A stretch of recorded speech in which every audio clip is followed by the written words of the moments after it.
গুপচুরি লিখেছেন সুকুমার রায়। হেড অফিসের বড় বাবু, লোকটি বড় শান্ত, তার যেমন মাথার প্রেম কেউ কখনো জানতো।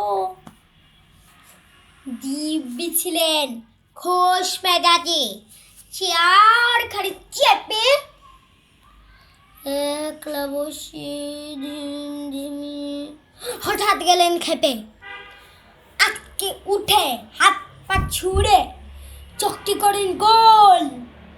হঠাৎ বলেন, গেলুম গেলুম আমায় ধরে তোল। তাই শুনে কেউ বুদ্ধি ডাকে, কেউ বা হাঁকে পুলিশ, কেউ বা বলে কামড়ে দিবে সাবধানে তো তুলিস। ব্যস্ত সবাই এদিক ওদিক করছে ঘোরাঘুরি। বাবু হাঁকেন, ওনে আমার গৌ গিয়েছে চুরি। গো হারানো আজব কথা, তাও কি হয় সত্যি? গোফ জোড়া তো তেমনি আছে, কমেনি এক রত্তি। সবাই তাকে বুঝিয়ে বলে, সামনে ধরি আয়না, মোটেও গোফ হয়নি চুরি, কখনো তা হয় না।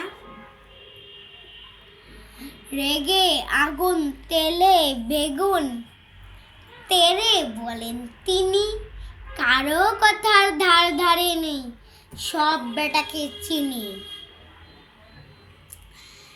নেংরা ছাটা খেংরা ঝাঁটা বিচ্ছিরি আর ময়লা, এমন গোফ তো রাখতো জানি শ্যামবাবুদের গয়লা। এই গোফ যদি আমার বলিস, করব তোদের জবাই। এই না বলে জরিমানা করলেন তিনি সবাই। ভীষণ রেগে বিষম খেয়ে দিলেন লেখে খাতায়, কাউকে বেশি লাই দিতে নেই, সবাই চড়ে মাথায়। অফিসের এই বাদর গুলো মাথায় খালি গাবার। গোফ জোড়া যে কোথায় গেল কেউ রাখে না খবর। ইচ্ছে করে এইবার তাদের গোফ ধরে খুব নাচি। মুখগুলোর মুন্ডু ধরে কুদাল দিয়ে চাচি। গোফকে বলে আমার তোমার, গোফ কি কারো কেনা? গোফের আমি গোফের তুমি, তাই দিয়ে যাই চেনা।